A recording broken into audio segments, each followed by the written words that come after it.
Baik, kita sebentar lagi akan mulai perkuliahan literasi media. Materi terakhir yang saya sampaikan sebelum minggu depan nanti akan ada presentasi ya dari masing-masing kelompok mahasiswa. Ada beberapa yang sudah masuk. Waalaikumsalam.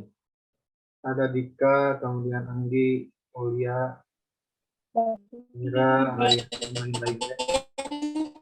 Oke, mungkin ada yang jaringannya juga kurang lancar ya.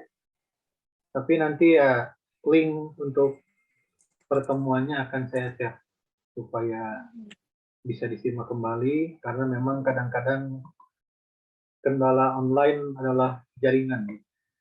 Itu yang sering terjadi ya. Tapi itu pun halo Pak Dira. Bapak izin Pak, saya Dewi sama Fadia Pak. Soalnya kuotanya nggak cukup. Ya nggak apa-apa. Ya kan. Nggak apa-apa. Ya kelihatannya. Makasih ya Bapak. Baik, sama-sama. Kelihatannya juga ada beberapa yang kurang lancar ya jaringannya. Nggak apa-apa, nanti saya share ulang ya untuk pertemuan ini supaya bisa disimak kembali. Ini hanya alternatif saja ya. Kebetulan minggu ini tidak sempat untuk pertemuan di kelas ya. Tapi minimal ya digantikan dulu sementara untuk online gitu kan. Nanti setelah Januari kita masuk lagi di kelas sesuai dengan jadwal yang sudah ditentukan. Ya kan? Literasi media itu hari Selasa jam 8 ya kan. Sementara ini susah sekali untuk merubah jadwal karena keterbatasan kelas ya. Itu yang susah, kelas susah karena ada yang dibangun, yang sedang dibangun sekarang itu belum beres ya, belum beres tuntas gitu kan. Jadi sementara ini kita juga ikut ke Fakultas Teknik Industri ya, ruangan Fakultas Teknik Industri. Itulah mungkin kendalanya salah satunya adalah mencari ruangan sehingga ada yang request merubah jadwal kuliah aja agak susah karena memang ruangannya yang terbatas. Nah, sementara ini gitu. Dan juga saya tadi baru aja beres untuk ngurus NPWP ya. Kartunya saya buat lagi karena yang kemarin hilang. Ini perlu untuk salah satu persyaratan yang harus saya penuhi. Sehingga saya mengadakan hari ini perkuliahan mulai online. Tapi memang kesulitan juga dalam kelas. Tapi nanti minggu depan pertemuan 13 dan 14 kita di kelas lagi. Dan mudah-mudahan tidak ada halangan, tidak ada kendala apapun untuk melaksanakan lagi perkuliahan di kelas. Ya. Oke, kita mulai saja ya untuk perkuliahannya. Ya, Fikri, Fikri perempuan, itunya pakai akun Fikri ya. Jadi siapa kayaknya Kanaya ya kalau nggak salah. Oke, kita mulai saja perkuliahannya pada siang hari ini. Assalamualaikum warahmatullahi wabarakatuh. Waalaikumsalam warahmatullahi wabarakatuh. Selamat siang semuanya. Pada hari ini kita akan membahas perkuliahan literasi media, ya bab 8 mengenai bukan memberdayakan. Bentar ya. Gerakan sosial media, gerakan literasi sosial media. Artinya kita sudah mulai ke dalam upaya dalam memaksimalkan pemahaman media mengenai literasi. Ya. Pemahaman masyarakat akan media mengenai literasi. Mempersiapkan, prepare, ya kan, preparation, ya. Artinya akan ada beberapa tahapan yang harus disiapkan agar tujuan bisa tercapai, ya. Bagaimana suatu tujuan dalam memberdayakan literasi media ini bisa optimal sesuai dengan ekspektasi, sesuai dengan harapan di suatu negara, ya, di suatu pemerintahan, karena media pun adalah hal yang diatur pemerintahan, ya, sehingga negara pun memiliki kebijakan, memiliki cita-cita untuk membuat warga negaranya bisa memiliki pemahaman yang baik akan media yang mereka serap, ya, karena pernah saya sampaikan di pertemuan awal bahwa presentasi untuk menghabiskan waktu dalam suatu media massa itu sangat-sangat tinggi, ya, di atas 50% dalam suatu diagram kegiatan setiap orang pada hariannya. Maka kita harus bisa membuat masyarakat menerima suatu informasi ini sesuai dengan persiapan-persiapan yang baik, gitu ya. Artinya yang diproduksi oleh suatu perusahaan media ini memiliki daya manfaat bagi khalayak yang menyimak, tidak sekedar hiburan saja. Ya, kita langsung share untuk PowerPoint-nya, nanti juga saya akan kirim ke grup, ya, untuk PPT-nya. Sudah mulai agak lengkap yang masuk. Ya. Gerakan sosial literasi media. Tentunya suatu pergerakan itu harus ada yang mengkoordinir, ya. Ada istilahnya seperti ini, ya, dulu saya diajarkan dalam suatu organisasi, ya, termasuk organisasi dalam membangun suatu literasi. Pada dasarnya organisasi itu dibentuk supaya semua aktivitas bisa terkoordinir dengan baik, gitu ya. Karena ada pepatah mengatakan kejahatan yang terorganisir bisa mengalahkan kebaikan yang tidak terorganisir. Begitu yang pernah diajarkan, ya. Nah, pepatah ini memberikan kita petunjuk bahwa ketika misalnya kita berbuat baik, kita memiliki niat yang baik kepada masyarakat, kepada orang-orang sekitar, ini bisa digagalkan. Karena apa? Ada pihak oposisi, ada pihak lawan kita yang berniat buruk, yang berniat jelek, menyebarkan informasi kebohongan, ya, mencoba merusak pemahaman orang, merusak ideologi bangsa kita dengan terorganisir, ya, sehingga akhirnya niat baik dari bangsa ini, ya, untuk membangun misalnya cita-cita yang luhur, moralitas bangsa yang baik itu gagal. Karena apa? Diberondong oleh banyak pesan-pesan informasi yang merusak sistem kepercayaan, norma-norma, aturan yang ada di negara kita, ya. Oke, dengan adanya arus informasi yang begitu kencang, ya, bahkan dari luar negeri, liberalisme, hedonisme, konsumerisme, dan lain-lain, itu akhirnya akan mencekoki pemahaman kita, sadar atau tidak sadar, ya. Tidak sadar berarti akan menjadi hegemoni, ya, suatu doktrin yang halus diterima secara perlahan oleh masyarakat, sehingga menganggap sesuatu yang salah sebagai sesuatu yang biasa-biasa saja, sesuatu yang alami terjadi, gitu ya. Gitu.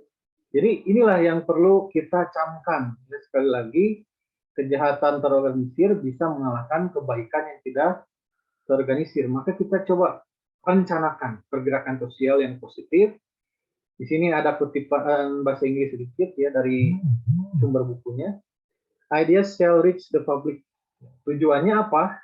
Melakukan gerakan sosial ini adalah supaya ide-ide tersebut bisa mencapai ke publik, ya, bisa pesannya nyampe gitu, ya, diterima oleh masyarakat. Nah, bagaimana cara menyalurkan informasi ini dengan baik kepada masyarakat? Tentunya media sebagai katalis, ya, media sebagai perantara untuk mencapai audiens yang memiliki anonimitas, ya. Pada pertemuan lalu saya pernah bilang, anonimitas artinya tidak tahu siapa yang menerima, ya kita sampaikan. Ada komunikasi grup, ada komunikasi massa. Komunikasi grup, ya literasi juga bisa dilakukan melalui komunikasi grup, ya, di mana audiensnya itu langsung berhadapan dengan si pembicara. Tapi kalau massa, ini berarti disebarkan ke berbagai macam katalis, ya, yang dalam bentuknya penyampaian audio, ya, hanya audio saja, misalnya podcastnya atau radionya broadcast dalam bentuk suara saja, atau disampaikan melalui podcast atau talk show yang berbentuk gambar, ya, visual dan audio, gitu kan. Nah, atau hanya dalam bentuk teks tulisan yang disebar dari berbagai artikel. Nah, ini adalah katalis perantara untuk menyebarkan gerakan sosial literasi media, ya, atau pertemuan tatap muka langsung dalam suatu komunitas kelompok, gitu ya, untuk menyadarkan masyarakat akan beberapa hal yang perlu ditanamkan bagi agent of change, agen perubahan dalam suatu pergerakan sosial. Oke, lanjut. Gaya dan penyajian berita, ya, adalah suatu yang perlu kita kemas secara menarik supaya apa? Memiliki minat yang tinggi dari halayak, ya, tentang penyajian-penyajian yang memiliki konten edukatif di samping informatif, gitu ya, menambah wawasan. Sehingga kemasannya harus baik dulu supaya orang-orang mau nonton. Ya, jangan sampai orang-orang akhirnya nggak mau nonton karena ada tayangan-tayangan yang bersifat kekerasan kayak atau tayangan-tayangan yang bersifat doktrin-doktrin negatif. Karena kemasannya lebih bagus, akhirnya tayangan yang edukatif dan informatif ini kalah karena kemasannya tidak menarik, ya. Pertama, kemasan kita buat semenarik mungkin, mulai dari pemaparan, ya. Artinya kita undang pembicara-pembicara yang memiliki keahlian dalam bidangnya, yang memiliki expertise, ya, pada suatu penyampaiannya, sehingga memiliki kredibilitas tinggi bagi masyarakat. Ya, cara membawakannya, penjelasannya, gitu ya, acuan dari fakta-fakta yang ditemukan, referensinya, kayak jelas, gitu. Bagaimana itu disampaikan secara verbal dengan baik. Kemudian grafis, ya, gambar-gambar, ilustrasi yang ditampilkan, ya, misalnya dalam bentuk tulisan pun kita coba tampilkan gambar-gambar yang bisa memberikan apa? Contoh dari apa yang disajikan dalam suatu bentuk kalimat teks. Bahkan kalau dalam artikel berita online itu bisa ditambahkan video, ya, ditautkan video mengenai misalnya reportase beberapa kegiatan masyarakat yang memang mengedukasi warganya untuk bisa apa? Berdaya dalam kewirausahaan, berdaya dalam bidang pendidikan, ya. Nah, ini misalnya ditampilkan video nyatanya bagaimana usaha-usaha untuk membangun kecerdasan dalam apa? Usaha, misalnya. Ya, kesadaran dalam mengedukasi masyarakat, gitu ya. Apa yang dilakukan misalnya kalau untuk kewirausahaan, orang-orang dibekali cara membuat kerajinan-kerajinan rumah, ya, yang bisa dijual. Kemudian dipandu misalnya ada ilustrasi cara memasarkan karya-karya yang sudah dibuat, begitu ya. Nah, kemudian setelah itu menentukan harga, ya, sesuai dengan apa? Kualitas yang dibuat misalnya. dan targetnya dipasarkan kemana saja, gitu ya, apakah dari media e-commerce atau secara langsung. Kalau edukasi misalnya dilihat cara mengajar yang baik, ya menurut tingkat pendidikan tertentu, membuat suatu suasana kelas yang menarik, ya, selain juga edukatif, memberikan misalnya games, ya, permainan-permainan yang juga memancing rasa penasaran untuk menggali ilmu, misalnya ya, di tingkat sekolah dasar misalnya atau SMP dan lain-lain, gitu ya. Oke. Bentuk-bentuk penyajian materi apa, gitu ya. Nah, soundbite ya, bagaimana kita juga bisa menyiarkan suara secara jelas ya. Dalam suatu siaran radio itu ada frekuensi-frekuensi tertentu supaya bisa penyiaran kita didengar oleh halayaknya ya dengan baik, dan ini menjadi identitas suatu perusahaan radio misalnya ya, untuk mencari frekuensi tertentu. Kalau di televisi itu ada channel tertentu, ya kan? Nah, kemudian selain suara yang bisa disiarkan dengan baik, kalau dalam bentuk media, ya, yang mengedepankan audio, juga penyampaian suatu aksen, logat tertentu, ya. Kalau dalam aturan penyampaian suatu berita secara nasional, aksen itu harus dihindari, ya, karena ini sifatnya misalnya nasional. Dalam penyiaran TVRI misalnya suatu news anchor atau pembawa berita harus menghindari aksen kedaerahan, ya, untuk mewakili Indonesia keseluruhan, gitu. Walaupun dia misalnya kalau dalam kehidupan sehari-hari memiliki aksen daerah tertentu, misalnya Sunda atau Jawa, itu upayakan dinetralkan. Kecuali kalau misalnya siaran berita yang bersifat kedaerahan, ya, misalnya di TV Bandung atau Bandung TV, ya, sorry, Pajajaran TV kalau dulu PJ TV, gitu kan. Nah, ini bisa saja kita menggunakan aksen Sunda karena ditujukan untuk masyarakat Jawa Barat misalnya, atau bahkan masyarakat Bandung ya, yang sudah memang merasa diwakili ya, kedaerahannya, unsur-unsur kedaerahannya itu terasa. Oke, ini stasiun televisi lokal ya, dan saya merasa familiar dengan aksen ini. Nah, ini cara-cara untuk supaya apa? Orang bisa merasa nyaman, gitu ya, sesuai dengan cakupannya, gitu. Kalau ditampilkan di bentuk yang nasional dengan aksen daerah tertentu, mungkin audiens di daerah tertentu tidak merasa nyaman, ya, dengan aksen dari daerah misalnya Jawa atau dari aksen daerah Medan, gitu ya. Mereka tidak suka, tidak nyaman mendengarkannya. Ini juga cara penyampaian ya, aksen atau logat. Kemudian reka ulang ya. Reka ulang ini terutama dalam pemberitaan yang sifatnya kriminal ya, seringkali memang perlu adanya reka ulang. Nah, supaya apa? Kejadian di TKP itu seperti gimana ya, orang-orang bisa tahu mengapa terjadi misalnya kasus pembegalan atau kasus pembunuhan di suatu lokasi. Ya. Jika si pelakunya sudah tertangkap, ini si pelakunya akan mencoba mempraktekkan, mereka ulang apa yang kejahatan yang sudah dilakukan oleh orang tersebut, misalnya ya. Ini juga memberikan edukasi, walaupun ini sifatnya kriminal. Kenapa disajikan begitu detail? Supaya orang-orang memahami modus-modus kejahatan ya.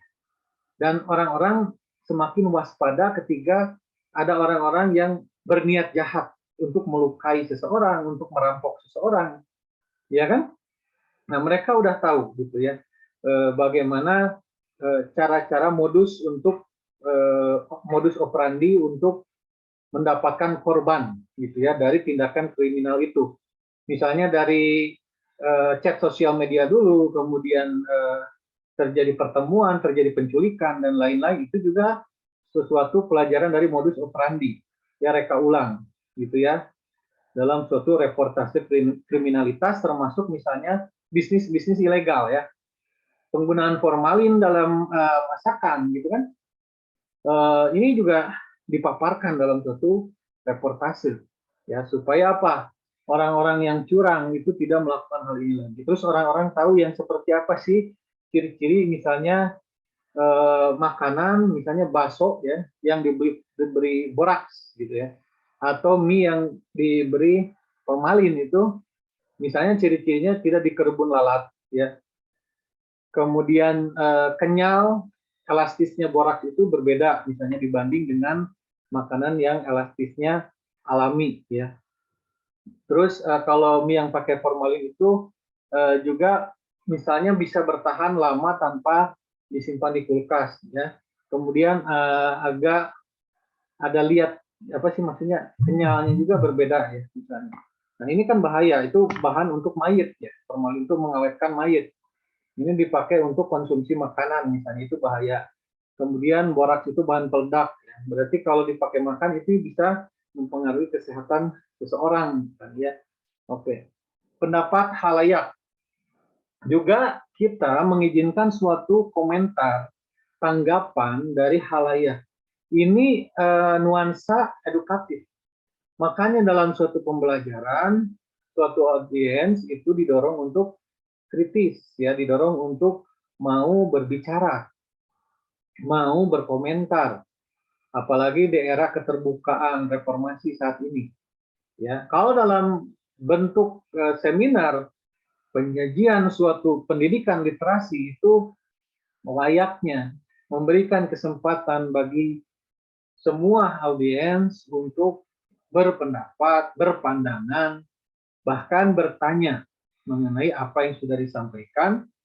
Kalau bentuknya dalam forum online, maka mereka bisa mengutarakan secara langsung ataupun dengan cara berkomentar di kolom komentar ya. Makanya suka ada di berbagai bentuk website, pemberitaan, media itu ada kolom komentar untuk mengizinkan orang-orang beropini, berpandangan terhadap apa yang sudah disajikan dalam suatu berita. Ini membangun masyarakat kritis ya, proses pembangunan masyarakat kritis. Interaksi pemirsa juga ini sangat diperlukan ya. Karena apa? Tanpa adanya feedback dari pemirsa, maka kita tidak tahu apakah mereka benar-benar memahami apa yang kita sampaikan. Misalnya dalam suatu pendidikan literasi media, kita minta di akhir sesi beberapa perwakilan dari grup audiens itu menyimpulkan kembali tentang apa yang sudah kita sajikan. Dari kesimpulan-kesimpulan yang ditarik masing-masing perwakilan grup, maka kita bisa mengukur seberapa jauh pemahaman mereka telah diberi pendidikan. Seberapa banyak informasi yang mereka ambil dari apa yang kita ajarkan, gitu ya. Itu adalah suatu tolak ukur. Ya kalau dalam sekolah itu ada ujian, nah itu juga ujian adalah suatu parameter seberapa paham mahasiswa atau pelajar tentang mata kuliah yang telah disampaikan. Ya, kalau dalam bentuknya ujian. Kalau dalam bentuknya seminar ya jangan, nggak usah terlalu formal ya, jangan dikasih ujian. Coba disuruh menyimpulkan. Atau pesan dan kesan, kasih misalnya secari kertas untuk menulis pesan dan kesan dari materi yang sudah kita sampaikan. Nah ini juga jadi tolak ukur ya. Berapa persen orang yang paham, berapa persen yang sedang, berapa persen yang belum paham ya tentang penyampaian yang kita berikan. Oke, realitas ke dalam representasi. Ya, pernah saya juga sampaikan bahwa realitas yang ditampilkan oleh media itu tidak semuanya menampilkan sesuatu, tapi hanya merepresentasikan hal-hal tertentu saja tergantung pada temanya, tergantung pada topik yang diambil pada saat itu. Sehingga seorang jurnalis akan berfokus pada hal tersebut. Ya, berfokus pada berita yang hendak dicari. Ya, tidak semuanya muncul dalam suatu kesempatan. Ya, artinya representasi itu adalah mewakili kan ya, kata dasarnya makna dasarnya adalah mewakili. Nah, berarti ini bisa mewakili beberapa ras tertentu saja atau beberapa kelompok saja, gitu kan? Nah, bahkan hanya gender tertentu saja, misalnya kalau dari segi gender ya, tidak dua-duanya laki-laki dan perempuan. Kemudian hiburan. Dalam menampilkan representasinya, media akan melihat selera masyarakat. Ya, target siapa sih yang mau dengerin kita gitu ya kalau sederhananya. Misalnya selera masyarakat akan misalnya kuliner ya. Kita kategorikan acara kuliner. Ya, sederhananya seperti itu dulu. Misalnya difokuskan pada selera masyarakat yang suka makanan pedas misalnya ya. Ini perumpamaan contoh sederhananya. Maka dalam acara tersebut representasi yang muncul adalah semua menu-menu yang pedas ya, karena temanya adalah menampilkan menu-menu masakan pedas bagi penggemar makanan yang pedas gitu ya. Nah, kalau dihubungkan dengan misalnya rating ya, nah kita coba lihat untuk misalnya membangun kecerdasan literasi bagi anak-anak remaja ya, gimana supaya mereka mau nonton ya kan, dan tidak merasa digurui ya. Biasanya gitu kan kalau anak-anak ABG itu nggak mau digurui ya, gitu kan, anti gitu ya. Beda dengan orang-orang dewasa karena udah matang pemikirannya ya, udah istilahnya sudah menerima lah kalau diajarin gitu kan. Kalau anak-anak ABG merasa didikte itu nggak mau. Gimana caranya supaya mereka nggak merasa didikte? Ya, akhirnya kita buat suatu tayangan edukatif, tapi juga bersinggungan dengan lingkungan pergaulan mereka. Ya, tren yang mereka sedang gandrungi gitu kan. Ya oke lah kita bawa tema K-pop gitu kan. Ya, kita bahas K-pop terus. Tapi dalam pembahasan suatu K-pop ini, misalnya disampaikan juga hal-hal yang bersifat edukatif. Bahwa kita lihat misalnya keteguhan orang-orang artis-artis Korea di dunia entertainment ini yang sangat keras ya, dididik dari kecil gitu kan untuk menjadi idol. Itu tidak mudah ya, dari kecil, harus dari usia-usia SD, SMP itu mereka sudah masuk agensi ya kalau ingin menjadi idol. Kemudian mereka itu kalau yang masih awal-awal itu cuman dikasih uang untuk makan gitu ya, belum digaji, belum apa. Jadi suruh latihan sebagai trainee ya. Sebagai trainee ini mereka diajarin koreografi ya, diajarin menyanyi gitu kan untuk jadi idol ya, sampai usia tertentu untuk misalnya diseleksi ya untuk masuk ke dalam suatu grup idol misalnya. Dan mereka juga tahapan seleksinya sangat ketat. Nah kalau gagal misalnya bahkan ada agensi yang mengatur supaya mereka mengembalikan uang yang sudah dikeluarkan perusahaan kalau gagal gitu ya. Nah, kalau yang berhasil misalnya presentasinya ada untuk perusahaan mereka. Itu bukan main ya untuk jadi orang terkenal. Ternyata di Korea itu sangat-sangat sulit misalnya. Jadi jangan dilihat dari hasilnya saja, tapi misalnya prosesnya kita harus bekerja keras gitu ya. Dan sebagai bangsa Indonesia misalnya kita juga harus memiliki etos kerja, daya juang yang tinggi. Contohnya dunia K-pop bisa terkenal karena pendidikannya yang sangat ketat ya, gitu kan. Mereka itu nggak main-main, dari usia dini dilatih untuk menjadi idol sampai dewasa diseleksi masuk ke dalam suatu grup idol dan terkenal gitu ya. Jadi tidak ada sesuatu yang instan. Nah misalnya gitu. Jadi kita hubungkan dengan dunia mereka gitu ya, dunia hiburan gitu ya. Kemudian juga misalnya dari laba dan rugi, bahwa misalnya Anda bekerja itu ada keuntungan bagi Anda sendiri dan bagi perusahaan yang mempekerjakan Anda. Gitu ya, Anda harus paham misalnya ya. Kemudian ikutin tren ya, gimana sih cara misalnya menjadi seorang yang memiliki penampilan yang baik gitu ya, penampilan yang menarik tapi juga sopan misalnya ya. Oke, kita coba didik pelan-pelan misalnya ya, masuk ke dunia mereka. Kemudian memboikot media ya. Apa sih kategori kalau kita memboikot suatu media? Itu kan jangan sembarang boikot. Ya kan ada standar yang harus kita lihat. Ya, jangan-jangan yang kita boikot itu seharusnya tidak diboikot karena memiliki manfaat misalnya. ya. Dan manfaat itu pertama adalah manfaat relatif, ya. Misalnya suatu tayangan tidak bermanfaat bagi anak-anak, tapi bermanfaat bagi orang dewasa, gitu kan? Atau sebaliknya, bermanfaat bagi anak-anak, tapi tidak bermanfaat bagi orang dewasa. Nah, ini bukan kategori boykot berarti ya, karena ada manfaat pada usia tertentu, untuk kalangan tertentu, misalnya. Ya kan? Buat apa sih ada tayangan kartun gitu ya? Negara kita nggak maju-maju nih kalau nonton terus kartun gitu kan? Kata siapa? Anak-anak butuh tokoh-tokoh pahlawan mereka di dunia kanak-kanak ya, yang serba penuh khayalan, fantasi, bermain gitu kan? Ya, animator itu kan orang dewasa. Kenapa orang dewasa bikin kartun? Karena mereka ingin membuat masa kecil generasi selanjutnya juga seindah mereka. Nah, saya pernah dengar seperti itu ya. Kalau tidak salah itu kutipan dari Akira Toriyama, ya kan? Akira Toriyama atau apa ya? Lupa lagi ya. Pokoknya animator Jepang ya. Jadi bahwa mereka itu membuat suatu animasi supaya dunia generasi selanjutnya seindah masa mereka gitu ya. Bagaimana mereka memberikan misalnya manfaat bagi anak kecil supaya memiliki jiwa patriotisme ya, jiwa heroik dari tayangan-tayangan kartun misalnya.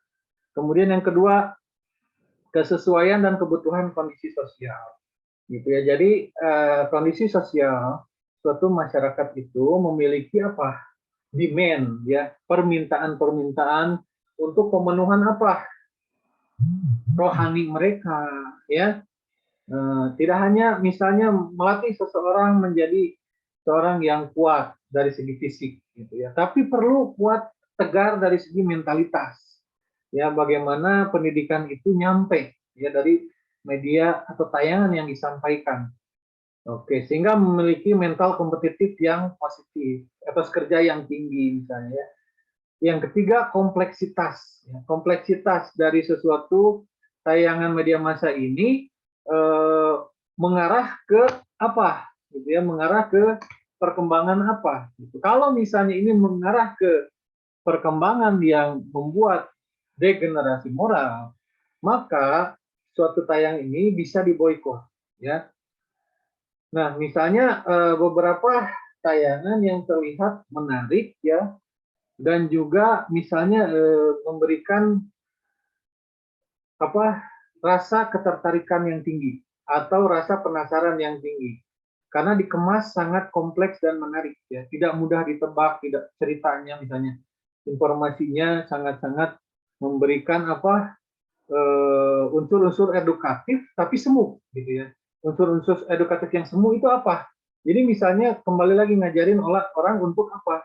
Toleransi ya awalnya. Tapi toleransi ini artinya misalnya mentoleransi orang-orang yang hedon, misalnya orang-orang yang misalnya melakukan hubungan sesama jenis misalnya, atau hal-hal yang liberal ya, yang akhirnya nilai-nilai agama sudah tidak dipedulikan lagi. Nah, ini edukasi ya kan, embel-embelnya edukasi tapi bikin orang misalnya keluar dari ajaran agama. Nah, ini juga bisa diboikot ya, terutama bagi negara yang menganut ketuhanan seperti negara Indonesia. Kemudian komunikabilitas, bahwa pesan itu bisa tersampaikan dengan baik, dengan utuh, tidak terpotong-potong ya. Oke, ini ada yang sinyalnya hilang, nanti saya share tayangan ulangnya. Kemudian observabilitas juga bisa diamati di kehidupan sosial nyata, tidak mengawang-awang. Ada bukti-bukti nyata yang bisa kita tampilkan. Kemudian, nah, respon terhadap inovasi ya, satu halaman lagi aja mungkin dia nggak akan semuanya terbahas pada hari ini, nanti bisa dijelaskan pada kesempatan di kelas lagi ya. Satu lembar lagi, inovator. Inovator adalah suatu hal yang baru, memberikan daya tarik bagi penonton ya, memberikan inspirasi baru, menciptakan suatu kreasi yang baru. Bagaimana inovasi itu bisa berkembang? Inovasi bisa berkembang dengan adanya ide. Ya, pertama itu ide yang mahal. Nah, makanya ada hak cipta.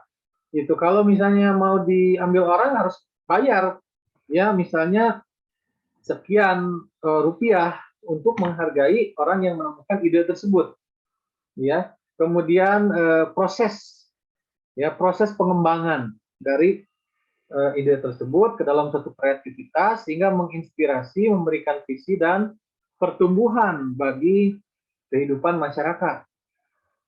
Nah, dokter awal kepemimpinan opini, ya. Kepemimpinan opini di sini berarti apa? Orang yang memiliki ide itu harus bisa menggiring orang-orang supaya apa? Terinspirasi dengan idenya. Banyak juga kasus orang punya ide inovasi tapi tidak bisa diterima oleh masyarakat. Akhirnya tidak bisa tersampaikan, tidak bisa memberikan manfaat bagi orang-orang sekitarnya. Ya, contoh dulu yang saya pernah bilang bahwa Hairul Anwar, ya, penemu dari 4G itu adalah orang yang inovatif, tapi awalnya tidak bisa misalnya memberikan opini ini untuk diterima oleh masyarakat Indonesia sampai harus kuliah S2 dulu di Jepang. Setelah di Jepang diakui penemuannya, baru 4G diakui oleh Indonesia bahkan dunia. Ini gimana supaya suatu inovasi ini bisa diterima oleh masyarakat? Itu tidak mudah ya.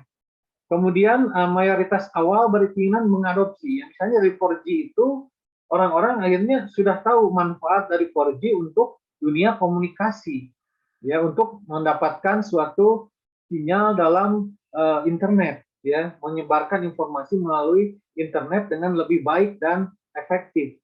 Kemudian mayoritas akhir, ya, ada mayoritas awal itu ya tergerak karena inspirasi. Tapi ada sisanya yang menolak di awal. Ya.